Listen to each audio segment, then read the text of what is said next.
We've had no word from the Israeli side since it has been confirmed that that is the UN headquarters on fire in Gaza City. A little earlier on, when we heard from the United Nations Rights and Works Agency, UNRWA, that there was fighting in the vicinity and they were calling the Israelis to end this fighting. We did hear from Israeli military sources confirming that there was heavy fighting against militants in that particular area near the compound in Gaza City. We're also hearing that a media building in Gaza City has been hit.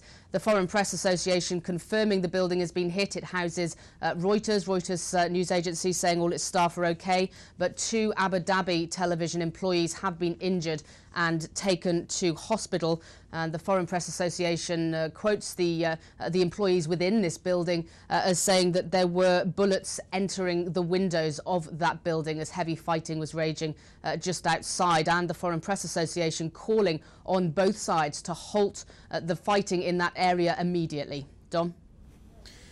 Paula, John was talking about the fact that these are phosphorus fires burning at the United Nations compound. What is the Israeli military stance on the use of phosphorus in Gaza?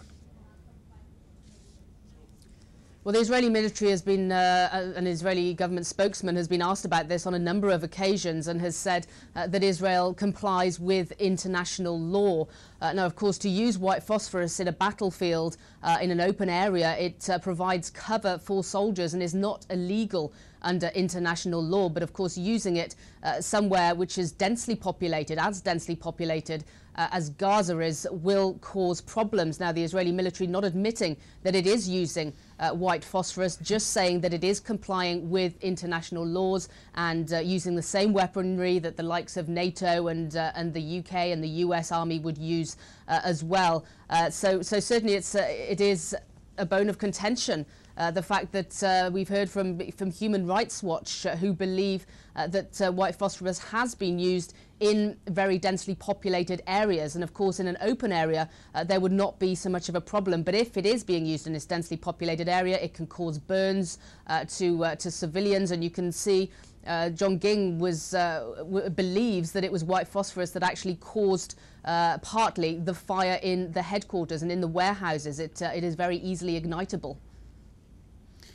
And as John was saying, there's a lot of extremely valuable supplies that are now ablaze in the United Nations warehouse. That clearly is very bad news for the people in Gaza who are so desperately in need of those supplies. What word do we have on the civilians in Gaza in general as we are approaching a full 3 weeks of the trouble there?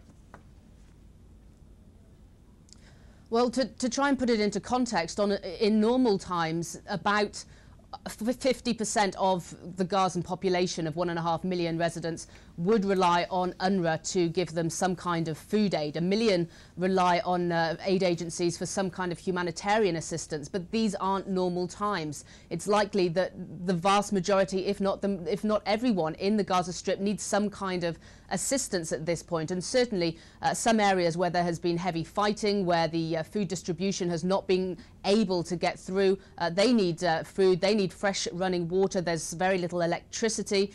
And certainly this is a devastating blow for 1.5 million residents. Every day we've had a 3-hour lull over the past several days that Israel has called for a humanitarian corridor to be able to get trucks of aid into Gaza and to allow the aid agencies to distribute this aid.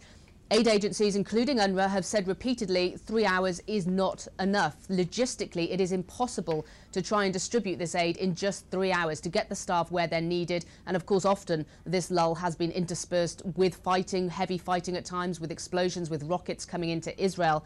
The UN itself had to suspend its activities at one point last week because it said it was coming under fire, and it did not believe that the Israelis were able to safeguard its staff as they were trying to distribute aid.